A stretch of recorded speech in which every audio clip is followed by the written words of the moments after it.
Assalamu alaikum. Walaikum assalam wa rahmatullahi. Brother, as we all know, कि Quran is for guidance, the do's and the don'ts, the instruction manual is. Still, most of the sects, most of the leaders, they say, if I don't read it with understanding, the meaning may differ. You may not be able to read between the lines. This is what is Zahir. The Batil meaning is not for you, वगैरह वगैरह. So, I want your reply in brief. What can be the reason why they are stopping people to read with meaning? Well, that's a very good question. And he says he wants my reply in brief that many of the religious leaders, especially the Muslims of different groups, of different organizations, of different sects, they say you should not read the Quran with understanding. There's a hidden meaning and there is meaning which is just on the face of it. You do not know the hidden meaning, therefore you should not read. And the reply of this, in brief, I've given a talk, Al-Quran, should it be read with understanding, with a question and answer session, which is approximately 3 hours. The Covert went for 3.5 hours, but to make it 3 hours, we cut some of the questions, to make it compact, to make it within 3 hours. That will be in brief. I'll try to give a highlight of the brief, or the brief of the brief, that Allah says in the Quran, in no less than 4 different places. In the same surah, in Surah Qamar, chapter number 54, verse number 17, verse number 22, verse number 32, and verse number 40, Allah says that وَلَقَدْ يَسَّرْنَا الْقُرْآنَ لِلذِّكْرِ فَهَلْ مِن مُدَّكِرٍ. That we have made the Quran easy for you to understand, then which of you shall not receive admonition? We have made the Quran easy for you to memorize. So when Allah says we have made the Quran easy for you to understand, who will not receive admonition? So do we have to believe these so-called alims, or so-called leaders, or so-called great people? Allah the creator, the author of the Quran says, my Quran is easy for you to understand. Why don't you receive guidance from it? So should we follow Allah, or should we follow these leaders? Allah subhanahu wa ta'ala also says, Allah says in Surah Al-Imran, chapter number 3, verse number 7, that some of the verses of the Quran have got established meanings. Some have got meanings which are difficult to understand.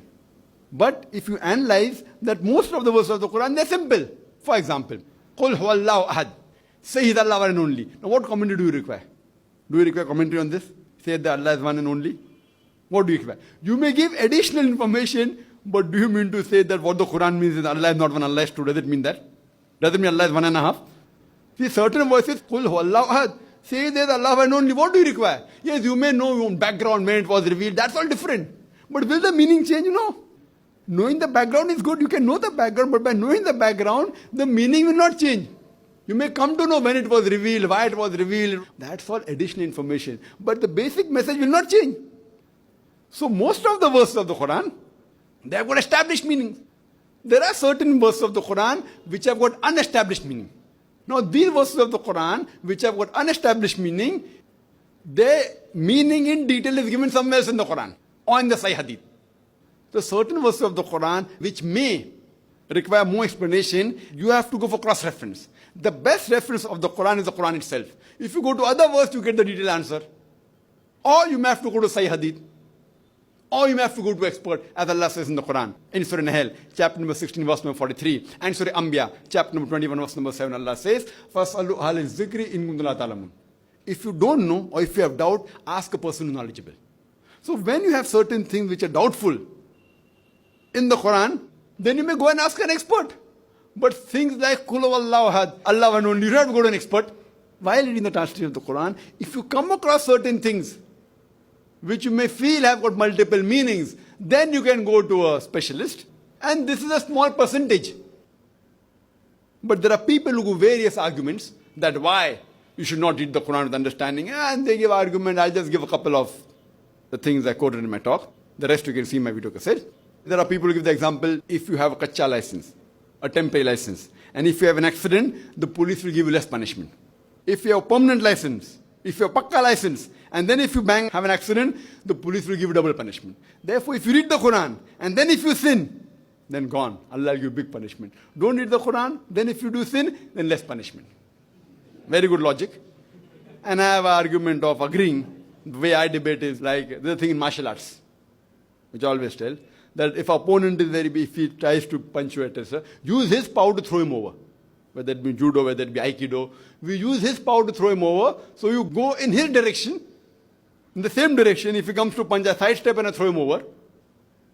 If he catches my collar and pushes me, I take a step back and I get him down on the ground. So this is using his force, agreeing For example, someone says 2 plus 2 is equal to 5. Okay, fine. Take 2 rupees, take 2 rupees, give me 5 rupees. Take 2,000, take 2,000, give me 5,000. Take 2 lakh, take 2 lakh, give me 5 lakh. So what I say, if I agree with you for sake of argument, that if you have a kacha license, temporary license, and if you bang up a car, then maybe the police will fine you 1,000 rupees. If you have a pakka license, a permanent license, and if you bang up the car, the police will fine you 2,000 rupees. But I tell the chances in a span of 5 years that if you have a pakka license, you'll bang up the car is once. So at the end of 5 years, you pay 2,000 rupees. But if you have a kacha license, you don't know how to drive the car. You don't know how to drive the car. And with the temporary license, you keep on driving. The chance you bang up the car is 50 times. So end of 5 years, you end up paying 50,000 fine. So is it preferable 50,000 fine or 2,000 fine? So you have to sometimes agree with them and prove them logically they're wrong. And various examples. And I've given one more incident. That first time when automobiles came in India, no one knew how to drive. So the company, along with the car, they even supplied the driver. No one knew how to drive. So along with the car, they supplied the driver. So one Nawab of Hyderabad, he buys the car. So along with the car, the company gave him a driver. So one day in the morning, he tells the driver that today morning I want to take my wife Begum Sahiba for shopping. Keep the car ready. So he says, Nawab Sahib, the car is out of order.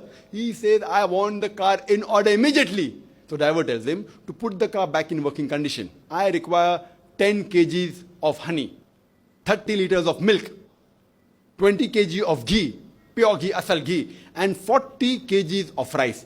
That also basmati rice. So Nawab Sahib gives him 10 kg of honey, 20 kg of ghee, 30 liters of milk, and 40 kgs of pure basmati rice. He takes it and gives it to his wife, and within a few minutes the car is in working condition. I am asking a question. Today, if your driver, if he tells you he requires 10 kg of honey, 20 kg of ghee, 30 liters of milk, and 40 kg of basmati rice, will you give it to him? What will you do? What will you do? You'll kick him out of the job. You may not be a mechanic. You may not be a mechanic. You may not know how to repair a car. But you have the basic knowledge the car runs on petrol, on diesel, on gas. It doesn't run on ghee, basmati rice, on honey. So even though you're not a mechanic, you have the basic knowledge of a car. You may not know how to drive. So similarly, you may not be a scholar of the Quran, but if every Muslim has the basic knowledge of the Quran, no alim will take you for a ride. All these so-called leaders, they will not take you for a ride. So at least have the basic knowledge of the Quran. So if you have the basic knowledge, read the Quran with understanding. Allah says that the Quran has been sent to you. It is easy for you to understand. So why aren't we reading? You read in the language you understand the best. And for more details, refer to my video cassette, Al-Quran should be with understanding. Hope that answers the question.